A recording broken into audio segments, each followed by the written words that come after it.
देश में कांग्रेस और बीजेपी है वो बार बार सत्ता में आती है। मूल निवासी बहुजन समाज की भी पार्टियां हैं, मुसलमान भाइयों की भी पार्टियां हैं, पिछड़ी जाति के भी लोगों की पार्टियां हैं, अनुसूचित जाति की भी पार्टियां हैं और हजारों पार्टियां हैं। तो इतनी सारी पार्टियां हैं। सपा बसपा ऐसी पार्टियां हैं जो चार बार उत्तर प्रदेश की सत्ता संभाल चुकी हैं, वो सत्ता में आई हुई पार्टियां हैं। तो फिर ये बहुजन मुक्ति पार्टी को बनाने की क्या जरूरत पड़ गई? इसकी क्या जरूरत है जब हजारों पार्टियां हैं? कांग्रेस बीजेपी हमारे दुश्मनों की पार्टी है।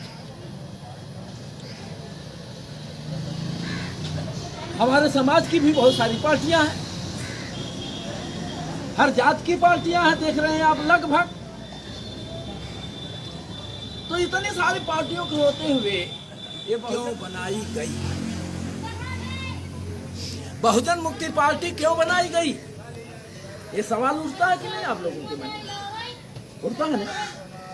ये हजारों पार्टियां तो हैं, फिर इनको बनाने की जरूरत क्यों पड़ गई? इसका जवाब मैं दो उदाहरण दूंगा। डॉक्टर बाबा साहब अम्बेडकर के समय में उन्होंने एक पार्टी की संकल्पना किया था। बाबा साहब के विचारों के आधार पर उसका बाइलाज लिखा गया था। पार्टी की विचारधारा निर्धारित की गई थी। पार्टी समाज की जागृति का काम करेगी, ये निर्धारित किया गया था। राजनीति का भी काम कम करेगी और समाज को जागरूक करने का काम ज्यादा करेगी। और उस पार्टी का नाम रखा गया था RPI, Republican Party of India. Baba Saheb के पास इतना ज्यादा काम था, उसकी घोषणा करना चाहते थे, लेकिन इतना ज्यादा लोड था, इतना समाज का इतना काम था कि Republican Party of India RPI की घोषणा बाबा साहब नहीं कर पाए थे, नहीं कर पाए। बाबा साहब को पता नहीं था। बाबा साहब तो सोचते थे कि 6 दिसंबर 1956 को मेरी हत्या हो जाएगी, मेरी मृत्यु हो जाएगी, ऐसा तो सोचा नहीं। लेकिन हुआ क्या? बाबा साहब की हत्या हो गई, डेथ हो गई। 3 अक्टूबर 1957 को रिपब्लिकन पार्टी ऑफ इंडिया बनाई गई। बाबा साहब के अनुयायियों ने, बाबा साहब के मानने वालों ने रिपब्लिकन पार्टी की घोषणा किया। वो पार्टी चलने लगी। पार्टी कुछ दिन तक तो विचारों पर काम किया और कुछ दिन के बाद क्या हुआ? जो उसमें मिशन निर्धारित किया गया था, जो उद्देश्य निर्धारित किया गया था, जो विचारधारा निर्धारित की गई थी, उसको उसने क्या किया? वो भटक गई, विचारधारा से भटक गई, मिशन से भटक गई, दुश्मनों के झांसे में आ गई, 9 खंडों में बंट गई RPI और समझौता करने लगी। जिनसे समझौता नहीं करना था, अपने महापुरुषों की विचारधारा से समझौता नहीं करना था, जिस व्यवस्था से समझौता नहीं करना था, क्या किया? वही काम किया उसने, वही काम किया। बहुजन नायक माननीय कांशीराम साहब ने 3 साल तक उनको समझाया, विचारधारा पर लौट जाओ, मिशन पर लौट जाओ। बाबा साहब के द्वारा ये प्रायोजित पार्टी है, इसलिए ये पार्टी को फिर से इसको सही रास्ते पर लाया जाए और इस पार्टी के द्वारा इस देश के बहुजनों को, इस देश का हुक्मरान बनाया जाए। अभी आप बोल रहे थे कि जाओ अपनी दीवारों पर लिख दे, तो बाबा साहब ने सबसे पहले यही बात कहा था। 24 सितंबर 1944 को मद्रास में एक बहुत विशाल मीटिंग को बाबा साहब संबोधित किया। तो बाबा साहब ने उस मीटिंग में लोगों से कहा, मेरे लोगों, ये देश तुम्हारे पुरखों का है। मेरे लोगों, बहुजन समाज के लोगों, ये देश तुम्हारे पुरखों का है। इस देश की संपत्तियां तुम्हारी हैं। हमारे बाप दादा इस देश के हुक्मरान हुआ करते थे, मालिक हुआ करते थे, लेकिन आज हम अपने ही देश में क्या है? गुलाम। जाओ अपनी दीवारों पर लिख दो, तुम्हें इस देश का मालिक बनना है। इस देश का शासक बनना है, इस देश का राजा बनना है, शासक जमात बनना है। ये बात बाबा साहब ने कही। तो बाबा साहब का ये मिशन हुआ कि नहीं हुआ? बाबा साहब का मिशन क्या था? इस देश के मूल निवासियों को, जो आज लाचार बेकार गुलाम है, इसको इस देश का मैं क्या बनाना चाहता हूँ? इस देश का मालिक बनाना चाहता हूँ। इसलिए उन्होंने क्या बनाया? आरपीआई बनाया। इसलिए आरपीआई बनी। लेकिन आरपीआई को जब बहुजन नायक माननीय कांशीराम साहब ने समझाने का प्रयास किया तो क्या हुआ? उसको आरपीआई के लोगों ने बहुजन नायक माननीय कांशीराम साहब की बात को मानने से इनकार किया। उस रास्ते पर नहीं आए, आपस में सुधार नहीं किए। तो बहुजन नायक माननीय कांशीराम ने कहा इनको सुधारा नहीं जा सकता, लेकिन इनको नकारा तो जा सकता है। नकार दिया। फिर उन्होंने क्या किया? अपनी बहुजन समाज पार्टी बनाया। बनाया कि नहीं बनाया? बहुजन समाज पार्टी 14 अप्रैल 1984 को बहुजन नायक माननीय कांशीराम ने अपनी बीएसपी बना लिया। जब आरपीआई अपना मिशन छोड़ दिया, भटक गई विचारधारा से भटक गई। जो काम निर्धारित किया था वो नहीं की, दुश्मनों से समझौता कर लिया। तो इसलिए कांशीराम साहब ने क्या किया? अपनी पार्टी बनाई। उन्होंने अपनी पार्टी बनाई। इतना तो समझ में आ रहा। इसके बाद क्या हुआ? जब बहुजन समाज पार्टी क्या हुआ? 3 बार सरकार बनी बहुजन समाज पार्टी की, और तब बहुजन नायक माननीय कांशीराम साहब जीवित थे। मुख्यमंत्री कौन होती थी? मायावती जी होती थी। लेकिन रिमोट किसके हाथ में होता था? कांशीराम साहब के हाथ में। तो 3 बार सरकार ठीक चली कि नहीं चली?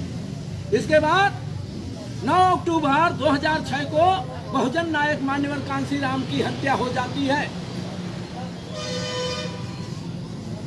इसका बहुत बड़ा इतिहास है, मेरे पास इतना समय नहीं है। उनकी हत्या हो जाती है। और 2007 में क्या होता है? बहुजन समाज पार्टी कांशीराम साहब के मरने के बाद बहुजन समाज पार्टी की उत्तराधिकारी बहन मायावती ने विचारधारा ही बदल दिया। बहुजन हिताय बहुजन सुखाय की विचारधारा को क्या किया? उन्होंने बदल दिया। और विचारधारा क्या रख दिया? सर्वजन हिताय सर्वजन सुखाय रखा कि नहीं? ये तो आपके सामने है ना, ये तो आप लोगों के सामने घटना हुई ना। ये बुद्ध की विचारधारा थी। इस दुनिया में सबसे पहले क्रांति बुद्धा ने किया था, भारत में हुई थी। बहुजन ने ये जो क्रांति हुई थी बुद्ध की विचारधारा से हुई थी। बहुजन हिताय बहुजन सुखाय के आधार पर हुई थी। और बुद्ध ने इस देश की व्यवस्था को बदल दिया था। सम्राट अशोक ऐसे लोग इस देश में राजा हुए, मौर्य वंश का उदय हुआ। हमने देखा पूरा भारत बौद्धमय हो गया। हमारे लोग जो है शूद्र जो थे वो इस देश के राजा बन गए थे। इस विचारधारा पर बहुजन हिताय बहुजन सुखाय के विचारधारा पर वो इस देश के राजा हो गए थे। सतीश चंद्र मिश्रा आए, उनको पता था कि इसी विचार पर बहुजन नायक मान्यवर कांशीराम साहब इस देश के मूल निवासियों को, अनुसूचित जाति जनजाति पिछड़ी जाति और मुसलमानों को, सिख ईसाई बौद्ध को इस देश का मालिक बनाना चाहते हैं, इस देश का हुक्मरान बनाना चाहते हैं। तो ऐसा किया जाए कि ये नारा बदलवा दिया। सतीश चंद्र मिश्रा ने नारा बदलवा दिया। जिस नारा पर इस देश में हम मालिक बन गए थे, क्रांति हो गई थी, उस विचारधारा को क्या हुआ? बदला गया। सर्वजन हिताय सर्वजन सुखाय हो गया। सर्वजन हिताय सर्वजन सुखाय किसकी विचारधारा है? ये आरएसएस की विचारधारा है। अब आप कहिए सबका सुख हो, सभी सुखी रहे, सबका हित हो, ऐसा हो सकता है क्या? सभी सुखी रहे, सबका हित हो, ऐसा हो सकता है? नहीं हो सकता। जैसे जो चोर जो चोर चोरी करता है वो भी सुखी रहे और जिसके घर में चोरी होती है वो भी सुखी रहे। क्या ऐसा होता है? बोलिए आप लोग। सबका हित हो, सभी सुखी हो, तो सभी में सबका में कौन आया? चोर भी आया ना, डकैत भी आया ना, व्यभिचारी भी आया ना, बलात्कारी भी आया ना, आया कि नहीं आया? तो चोर जो चोरी करता है वो भी सुखी रहे, जिसके घर में चोरी होती है वो भी सुखी रहे। ऐसा तो हो नहीं सकता। इसका मतलब ये विचारधारा गलत है, ये विचारधारा गलत है, ये हमारी विचारधारा नहीं है, ये हमारे दुश्मनों की विचारधारा है। सुनने में तो अच्छा लगता है, सबका साथ सबका विकास, लेकिन उसकी मीनिंग निकालिए, उसका अर्थ निकालिए तो नहीं हो सकता। जो डकैती मारता है वो भी सुखी रहे, जिसके घर में डकैती मारी गई वो भी सुखी रहे। क्या ऐसा होता है? उसको अधिकार नहीं था, फिर भी उसने हमारे महापुरुषों के साथ धोखेबाजी की, हमारे महापुरुषों के विचारों के साथ धोखेबाजी किया, गद्दारी किया उसने। उसको कोई अधिकार नहीं था, उसने बदल दिया। आपने देखा? तो इसलिए क्या हुआ? अब सर्वजन हिताय सर्वजन सुखाय सुनने में तो बड़ा अच्छा लग रहा है, लेकिन अब मैं इसी को दूसरे तरफ से समझाता हूँ। सोना ऐसा दिखता तो है, कोई चीज सोना ऐसा दिखता है लेकिन सोना नहीं है, लगता है सोना है और है क्या? रोल्ड गोल्ड है कि नहीं? बोलिए, रोल्ड गोल्ड क्या है? सोना तो नहीं है, लेकिन सोने जैसा लगता है कि नहीं? तो सुनने में सर्वजन हिताय और सर्वजन क्या है? देखने में सुनने में बड़ा अच्छा लगता है, लेकिन उसमें वास्तविकता नहीं है। कैसे? जैसे देखने में तो सोना लगता है लेकिन है क्या? रोल्ड गोल्ड है। ये बात समझ में? बहनें हमारे गाना पहनती हैं, जेवर पहनती हैं, तो इनकी समझ में ज्यादा आता होगा। ये बात समझ में आ रही कि नहीं आप लोग? तो इसका मतलब क्या हुआ? दूसरी बात मैं ये कहना चाहता हूं कि नरेंद्र मोदी ने कहा सबका साथ सबका विकास, सबका साथ सबका विकास। सभी लोग हमको साथ दो, हम सबका विकास कर देंगे। बोला कि नहीं बोला? सबका साथ सबका विकास। केवल शब्दों में अंतर है, केवल शब्दों में अंतर है। सबका साथ सबका विकास, सभी साथ देंगे सबका विकास हो जाएगा। सर्वजन हिताय सर्वजन सुखाय, अब दोनों को मिला रहा हूं मैं। सबका साथ सबका विकास और सर्वजन हिताय सर्वजन सुखाय, केवल लाइन में अंतर है। मीनिंग दोनों की क्या है? एक जैसी है कि नहीं लग रही है? दोनों का भाव एक ही है। कोई अंतर है क्या? कोई अंतर नहीं है। चाहे उसको कहो सबका साथ सबका विकास और चाहे कहो सर्वजन हिताय सर्वजन सुखाय, दोनों एक है। तो सबका साथ सबका विकास कौन कहता है? आरएसएस के लोग कहते हैं, कांग्रेस कहती है, बीजेपी कहती है। तो ये साथियों हमारे साथ धोखेबाजी है, ये धोखेबाजी है। दूसरी बात है सर्वजन हिताय सर्वजन सुखाय में क्या हुआ? सर्वजन हिताय सर्वजन सुखाय में क्या हुआ? शेर और बकरी क्या हुआ? एक जगह। सर्वजन हिताय सर्वजन सुखाय में शेर बकरी एक जगह हो गए, और शेर का स्वभाव है बकरी का शिकार करना, और शेर ने बकरी का शिकार कर लिया। आपने देखा कि नहीं देखा? बहुजन समाज पार्टी जो अपने उफान पर चल रही थी, जिसको राष्ट्रीय पार्टी का दर्जा मिल गया था, आज उसकी दुर्गति हो रही है। एक भी सीट निकालने के लिए अब लाला पड़ गया कि देखा नहीं आपने? 2014 के चुनाव में 0 हो गया। आपने देखा कि नहीं देखा? ये बात समझ में आ रही कि नहीं समझ में आ रही? क्यों? पार्टी हमारी और ड्राइवर कौन है? ब्राह्मण है, सतीश चंद्र मिश्रा। पार्टी हमारी है और ड्राइवर कौन है? पार्टी हमारी है, सपा हमारी पार्टी है और उसका ड्राइवर कौन है? सर्वेश मिश्रा है। समझ में आ रहा कि नहीं आ रहा? आ रहा है? सच्चाई यही है। ये परिस्थितियां हैं साथियों। तो इसलिए आज क्या परिस्थितियां है? दूसरी बात यह है वोट हमारा हमको पता नहीं है।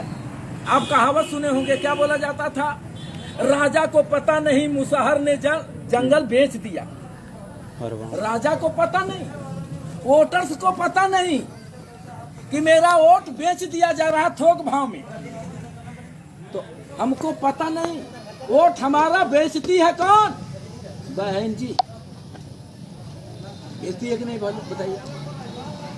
एक एक सीट का 10 करोड़ 15 करोड़ 18 करोड़ अनुसूचित जाति के लोगों से 10-10 करोड़ मांगा जाता है। एक लोकसभा एक विधानसभा। मेरे साले थे 10 करोड़, उनको कहा गया कि 10 करोड़ रुपया दे देना, आपको टिकट लालगंज आजमगढ़ से मिल जाएगा। मेरे साले 10 करोड़ रुपया लेके खड़े थे। एक आदमी जो वहां का स्टैंडिंग एमएलए था, उसने क्या किया? उसने 11 करोड़ दे दिया। वो भी अनुसूचित जाति का आदमी, उसने 11 करोड़ दिया, इसका पत्ता कट गया, उसको टिकट मिल गया। आप अंदाजा लगा लो, जो बेस वोट है, जिसके बदौलत जो आधार है पार्टी का, उससे भी 10 करोड़ 12 करोड़ 15 करोड़ मांगा जा रहा है। और उनकी तो बात छोड़, तो वोट हमारा बेचती कौन है? बहन जी बेच लेती है। कितने में बेचती है? 10 करोड़ 15 करोड़ 18 करोड़। अभी अम्बेडकर नगर में रितेश पांडे को 18 करोड़ में टिकट दिया गया था 2019 में। वहां से हमारी पत्नी भी लड़ी थी लोकसभा का चुनाव। साथियों, तो वोट हमारा बेचती है बहन जी। उसमें से कभी हमारे खाते में बहन जी ने कभी कोई पैसा नहीं डाला। अगर जुमला बोला, वो तो जुमला बोला ना, नरेंद्र मोदी ने तो जुमला बोला कि सबके खाते में 15 लाख रुपया चला जाएगा। और बहन जी क्या करती है? वोट हमारा बेच लेती है बहन जी, और उसमें से कभी 100 रुपया किसी वोटर के खाते में नहीं जाता है। जाता है कभी? इसका मतलब क्या है? बहन जी का बिजनेस है, पार्टी चलाना बिजनेस है। बहन जी वोटों की सौदागर है, वोटों की सौदागर नहीं है। अरे वो दलित की बेटी अपने को बोलती है, दलित की बेटी